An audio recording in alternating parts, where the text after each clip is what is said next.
सबसे पहले हम आपको यह बताएंगे कि पाकिस्तान कैसे आतंकवाद पर दुनिया के साथ एक भद्दा मजाक कर रहा है और अमेरिका जैसे देश और संयुक्त राष्ट्र जैसी संस्थाएं कैसे इस मजाक का हिस्सा बनी हुई है।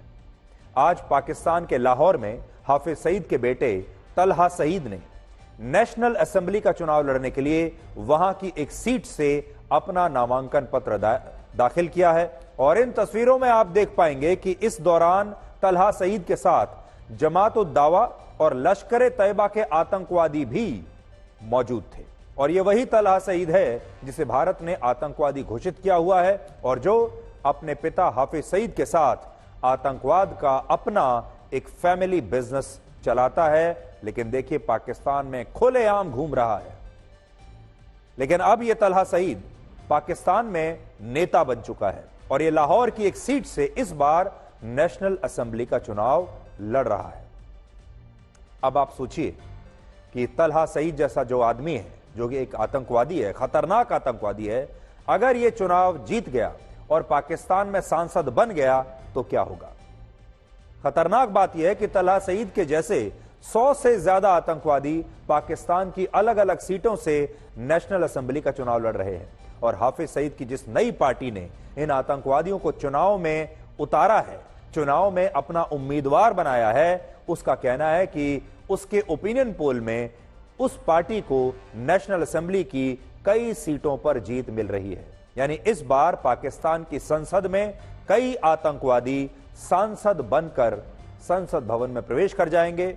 उसके बाद ये सरकार में मंत्री भी बन सकते हैं, उसके बाद ये कुछ भी कर सकते हैं। इसके अलावा इस पार्टी का यह भी कहना है कि अगर पाकिस्तान में किसी भी पार्टी को बहुमत नहीं मिला तो वो गठबंधन करने के लिए भी तैयार रहेंगे। यानी अगर किसी और पार्टी को बाहर से समर्थन की आवश्यकता पड़ती है, अंदर से समर्थन की आवश्यकता पड़ती है, किसी के सांसद कम पड़ जाते हैं, तो फिर ये पार्टी जो हाफिज सईद की पार्टी है, ये उस पार्टी को समर्थन देगी। यानी पाकिस्तान में हाफिज सईद के बेटे ने और दूसरे आतंकवादियों ने सरकार में आने का सपना देखना शुरू कर दिया है और इन आतंकवादियों को लगता है कि इस बार उन्हें पाकिस्तान में बहुत बड़ी जीत मिलने वाली है और दुनिया के साथ आतंकवाद पर इससे बड़ा मजाक कोई हो नहीं सकता। हमारे देश में अब तक का सबसे बड़ा आतंकवादी हमला हुआ था मुंबई में 26/11 का हमला और उसका मास्टरमाइंड था यही हाफिज सईद और इसीलिए यह भारत के 140 करोड़ लोगों के साथ एक बहुत बड़ा मजाक होगा। पाकिस्तान में नेशनल असेंबली की कुल मिलाकर 226 सीटें हैं और इन सभी सीटों पर हाफिज सईद की पार्टी चुनाव लड़ रही है। ग्रैंड प्लान देखिए हाफिज सईद का। और यह वही हाफिज सईद है जो भारत में अब तक के सबसे बड़े आतंकवादी हमले 26/11 का सबसे बड़ा मास्टरमाइंड था और सूत्रों से हमें यह खबर मिली है कि भारत ने आज ही पाकिस्तान से हाफिज सईद के प्रत्यर्पण की मांग की है। कहा है कि हाफिज सईद को हमें सौंप दीजिए और पाकिस्तान की कई मीडिया रिपोर्ट्स में भी इस बात का जिक्र किया गया है। लेकिन पाकिस्तान ने अब तक इस पर कोई भी औपचारिक जवाब नहीं दिया है और वो शायद इस पर जवाब देगा भी नहीं। भारत ने आज कह तो दिया कि हमें हाफिज सईद वापस चाहिए और हाफिज सईद की जगह भारत की जेलों में है, लेकिन असल में भारत और पाकिस्तान के बीच में कोई भी प्रत्यर्पण संधि है नहीं। पहली बात तो यह है। दूसरी बात, यह असंभव सी बात है कि पाकिस्तान हाफिज सईद को भारत को सौंपेगा। पाकिस्तान ऐसा कभी नहीं कहेगा। तो फिर भारत ने आज ये मांग क्यों उठाई है जब वो पहले से ही जानता है कि पाकिस्तान ऐसा करने वाला नहीं है। ये तो हम भी जानते हैं कि पाकिस्तान हाफिज सईद को यहां भेजेगा नहीं, लेकिन जानते हैं इससे होगा क्या। इससे एक बार फिर पाकिस्तान एक्सपोज होगा। इससे अमेरिका जैसे देश भी एक्सपोज होंगे। कैसे एक्सपोज होंगे अब मैं आपको बताता हूं, क्योंकि आज अमेरिका और संयुक्त राष्ट्र जैसी संस्थाओं से हमारा सवाल यह है कि वो हाफिज सईद जैसे लोगों को पकड़ने में भारत की मदद क्यों नहीं कर रहे। अगर अमेरिका जैसा देश उसामा बिन लादेन को पकड़ने के लिए पाकिस्तान तक आ सकता है, एबटाबाद में आकर उसे मार सकता है, अगर वो बाकी के आतंकवादियों को अफगानिस्तान में मार सकता है, ईरान तक में जाकर ईरान के एक जनरल की हत्या कर सकता है, तो क्या अमेरिका हाफिज सईद को पाकिस्तान से नहीं पकड़ सकता। लेकिन सवाल यह है कि क्या अमेरिका ऐसा करना चाहता है, क्योंकि हाफिज सईद उसका गुनहगार नहीं है। हाफिज सईद भारत के 140 करोड़ लोगों का गुनहगार है और शायद उसमें अमेरिका की कोई दिलचस्पी नहीं। अमेरिका की दिलचस्पी है दूसरे आतंकवादियों को बचाने में। इन देशों और ऐसी संस्थाओं ने हाफिज सईद को अंतर्राष्ट्रीय आतंकवादी घोषित तो किया हुआ है, लेकिन उसके बाद कुछ नहीं किया।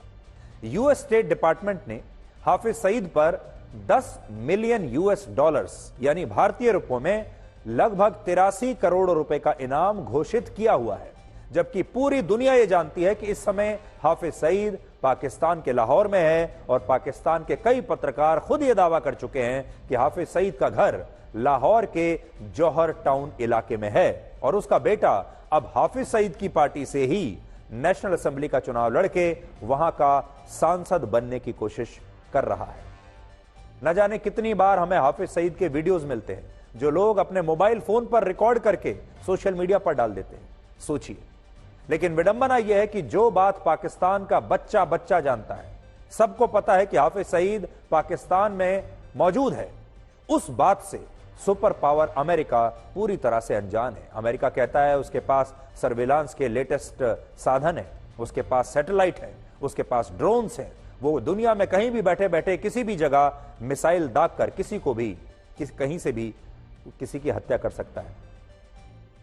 आज मैं आपको बड़ी स्क्रीन पर कुछ ऐसा दिखाना चाहता हूं जिससे आप ये समझ पाएंगे कि अमेरिका आतंकवाद के खिलाफ जो बड़ी बड़ी बातें करता है वो कितनी खोखली हैं और अमेरिका आतंकवाद को लेकर कितना गंभीर है। जरा अब इस बड़ी स्क्रीन पर जाइए, देखिए, आप भी आज हैरान रह जाएंगे। यूएस स्टेट डिपार्टमेंट की एक इकाई है जिसे रिवॉर्ड्स फॉर जस्टिस कहा जाता है और रिवॉर्ड्स फॉर जस्टिस की वेबसाइट पर हाफिज सईद को एक अंतर्राष्ट्रीय आतंकवादी घोषित किया हुआ है। जब आप वेबसाइट पर जाएंगे तो आपको हाफिज सईद इस तरह से लिखा हुआ नजर आएगा, साउथ एंड सेंट्रल एशिया। ये देखिए, और यहां देखिए, लोगों से हाफिज सईद के बारे में कोई भी जानकारी मांगी गई है, टिप मांगा गया है और फिर कहा गया है रिवॉर्ड है up to 10 million US dollars और do your part, submit a tip. देखिए, यानी अगर आपके पास हाफिज सईद के बारे में कोई जानकारी है तो आपको यहां पर क्लिक करना है और क्लिक करने के बाद आप अपनी जानकारी जो हाफिज सईद के बारे में है दे सकते हैं। और इसी वजह से आज मैं भी इस वेबसाइट पर गया और मैंने देखा कि चलिए देखते हैं कि अमेरिका की इस वेबसाइट पर क्या होता है। तो वेबसाइट का नाम मैंने आपको बता दिया, rewardsforjustice.net। हाफिज सईद पर हम गए। ये बात सही है, हाफिज सईद को उन्होंने आतंकवादी घोषित किया हुआ है। साउथ और सेंट्रल एशिया का इसमें रीजन बताया हुआ है, इनाम की भी घोषणा है। और फिर देखिए कि हाफिज सईद इस समय पाकिस्तान में है, ये आप भी जानते हैं, हम भी जानते हैं, पूरा पाकिस्तान भारत जानता है। इसके लिए हमने इस टिप वाले ऑप्शन पर यहां क्लिक कर दिया।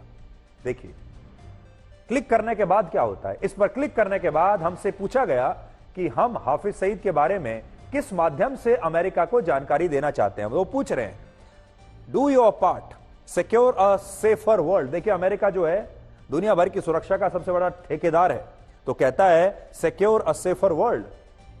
फिर there are many ways to submit information to rewards for justice, you may choose from multiple platforms. अब वो कह रहा है कि आप किसके जरिए, कौन से प्लेटफॉर्म से जानकारी देंगे। सिग्नल है, टेलीग्राम का ऑप्शन है, व्हाट्सएप का ऑप्शन है और ब्राउजर का ऑप्शन है। हमने व्हाट्सएप का ऑप्शन लिया क्योंकि हमारे पास व्हाट्सएप था, तो हमने व्हाट्सएप को क्लिक किया। अलग अलग मैसेजिंग एप्स का विकल्प देखने के बाद हमने क्लिक किया। क्लिक करने के बाद व्हाट्सएप का ऑप्शन आ गया जो इस समय आपके पास है, और इसके बाद व्हाट्सएप पर अमेरिका के एक नंबर का चैट बॉक्स खुल जाता है जिसमें हमने बड़ी एक उसके बारे में जानकारी बताई कि हाफिज सईद इस समय पाकिस्तान में है। ये मैंने लिखा हाफिज सईद इज इन पाकिस्तान। फिर उसके बाद वो हमें लिखते हैं कि उनका एक ऑटो जनरेटेड मैसेज आता है जिसमें हमसे पूछा गया कि ये जानकारी हमें कहां से मिली और क्या हम कोई तस्वीर या कोई दूसरा सबूत हाफिज सईद के बारे में दे सकते हैं। और जब हमने और जानकारियां बताई तो हमें इस पर कोई जवाब उसके बाद नहीं आया, क्योंकि ये असल में एक ऑटो जनरेटेड चैट बॉक्स है, यानी ये कोई एक खास व्यक्ति नहीं है। अब हो सकता है बाद में वो इस जानकारी को पढ़ेंगे। हालांकि मेरे पास जानकारी और भी थी, मैं चाहता तो इसमें हाफिज सईद के नए लेटेस्ट वीडियोस डाल सकता था, मैं चाहता तो हाफिज सईद के बेटे के वीडियोस डाल सकता था, उसके लोकेशन डाल सकता था, लेकिन मैंने सिर्फ इतना लिखा, Hafiz Saeed son Talha Saeed is contesting from Lahore NA 127 seat in Pakistan general elections. Talha is being helped and supported by Hafiz Saeed openly. Talha Saeed should be interrogated about Hafiz Saeed's details. अगर आप तलहा सईद को उठा लें और उससे पूछताछ करें तो आपको 1 मिनट में पता चल जाएगा कि तलहा सईद का बाप कहां छिपा है। क्या अमेरिका इतना सा काम नहीं कर सकता? हम तो कोई जासूस नहीं है, हम कोई सुरक्षा के एक्सपर्ट नहीं है, मैं पुलिस में काम नहीं करता, मैं किसी खुफिया एजेंसी में काम नहीं करता, लेकिन इतना दिमाग तो मेरा भी चलता है, आपका भी चलता होगा, लेकिन यह बात अमेरिका को समझ में नहीं आ रही। यानी यह सिर्फ एक दिखावे के लिए है। अब कोई और अगर खालिस्तानी आतंकवादी होता तो अमेरिका उसकी जान बचाने के लिए भारत से सवाल कर लेता। आप खुद सोचिए, जो अमेरिका ओसामा बिन लादेन को पाकिस्तान में ढूंढ लेता है, पाकिस्तान में घुसकर उसकी हत्या कर देता है, क्या उसे यह बात पता नहीं होगी कि हाफिज सईद इस समय कहां है? जबकि यह बात सब जानते हैं और यहां बात सिर्फ पाकिस्तान की नहीं है, बातें और भी हैं। जैसे संयुक्त राष्ट्र ने अपनी सूची में जिन्हें अंतर्राष्ट्रीय आतंकवादी घोषित किया हुआ है, उनमें से 150 आतंकवादी इस समय पाकिस्तान में हैं और संयुक्त राष्ट्र की सुरक्षा परिषद को यह बात कई बार बताई गई है, लेकिन पाकिस्तान में ऐशो आराम से रह रहे इन आतंकवादियों का आज तक कुछ नहीं बिगड़ा। और इससे भी बड़ा मजाक यह है कि फिर भी पाकिस्तान आतंकवाद से लड़ाई के नाम पर अमेरिका जैसे देशों से और IMF जैसी संस्थाओं से पैसा लेता रहता है, आर्थिक मदद मांगता रहता है और उसे यह मदद मिल भी जाती है। यानी आतंकवाद को खत्म करने में नहीं, बल्कि उसे मिलकर नजरअंदाज करने में अमेरिका जैसे देश और संयुक्त राष्ट्र जैसी संस्थाएं बहुत शानदार काम कर रही हैं। और आपने देखा होगा, खालिस्तानी आतंकवादी पन्नू जो अमेरिका में बैठकर दिन रात भारत को धमकी देता है, भारत की संसद को उड़ाने की धमकी देता है, राम मंदिर को लेकर अब आजकल धमकी दे रहा है, उससे अमेरिका कुछ नहीं कहता और भारत से सवाल करता है कि पन्नू को जान से मारने की कोशिश की जा रही है। आज बहुत सारे लोग इस बात को लेकर चिंता जता रहे हैं कि अगर हाफिज सईद की पार्टी कुछ सीटें जीतकर पाकिस्तान की संसद में आ गई और फिर वहां की सरकार में शामिल हो गई, और अगर हाफिज सईद का बेटा तलहा सईद पाकिस्तान की संसद तक पहुंच गया या वहां का कोई मंत्री बन गया, हम तो कहते हैं उसे विदेश मंत्री बना दीजिए, तो क्या होगा और तब अमेरिका जैसे देश क्या कर लेंगे? इसलिए आज भारत के 140 करोड़ लोगों को यह सोचना होगा कि अगर इस तरह के आतंकवादी खुलेआम घूमते रहे तो जो हमास ने थोड़े दिन पहले इजराइल पर किया है, इसी तरह का हमला भारत पर भी कभी भी हो सकता है। और हम बताते हैं कि अमेरिका ऐसी स्थिति में क्या करेगा। अमेरिका वही करेगा जो उसने अफगानिस्तान में किया। उसने अफगानिस्तान में तालिबान के खिलाफ लड़ाई शुरू की और फिर तालिबान के आतंकवादियों को ही अफगानिस्तान की सत्ता सौंप दी। यानी पहले उन्हीं आतंकवादियों के खिलाफ लड़ाई लड़ी और फिर उन्हीं आतंकवादियों से हाथ में ला लिया और रातों रात वहां की सेना भाग गई। और आज संयुक्त राष्ट्र और दूसरी संस्थाएं तालिबान को विमानों में भरकर डॉलर्स भेजती हैं और यह सब कुछ मानवीय सहायता के नाम पर वहां पर होता है। अब आप देख लीजिए, इसके अलावा पाकिस्तान कहता है कि वो खुद आतंकवाद से पीड़ित है, लेकिन आज उस पर भी हमारा सवाल यह है कि जिस देश में पूर्व विदेश मंत्री को धक्के मारकर इस तरह जेल में डाला जाता है, इसकी तुलना में आतंकवादी को सुरक्षा देकर उसे नेशनल असेंबली का चुनाव लड़ाया जाता है, वो देश कैसे पीड़ित होगा? और आप खुद इस बात का अंदाजा आप लगा सकते हैं। लेकिन दुनिया भर में एक नया खतरनाक ट्रेंड चल रहा है जो हम बार बार आपको बताते हैं, और वो ये है कि अब धीरे धीरे आतंकवाद अगले स्तर, नेक्स्ट लेवल पर पहुंच रहा है। और नेक्स्ट लेवल क्या है? जब आतंकवादी नेता बन जाएंगे। आतंकवादियों को यह बात समझ में आ चुकी है कि अब सिर्फ आतंकवाद से, बंदूक से काम नहीं चलेगा। जब तक हमारी सरकारें नहीं बनेंगी, जब तक हम खुद सरकार में नहीं बैठेंगे, तब तक बात बनने वाली नहीं है। वो इस बात को समझ गए हैं। इसलिए अब हमास के आतंकवादियों ने चुनाव लड़ना शुरू कर दिया है। वो चुनाव जीतते हैं, वो गाजा में सरकार में शामिल है। इसी तरह हुथी के जो आतंकवादी हैं वो भी चुनाव लड़ते हैं, वो भी नेता बन चुके हैं। इसी तरह दूसरे कई आतंकवादी संस्थाएं हैं, आतंकवादी जो हैं वो अब चुनाव में हिस्सा लेते हैं और अपने आतंकवादियों को वहां नेता बना रहे हैं। हिजबुल्लाह भी उनमें से एक आतंकवादी संगठन है। तालिबान आप जानते ही हैं, तालिबान के आतंकवादी अफगानिस्तान में पूरी सरकार चला रहे हैं और अब पाकिस्तान में भी आतंकवादी सांसद बनने वाले हैं, एमपी बनने वाले हैं और ये किसी भी कीमत पर इसे रोकना होगा।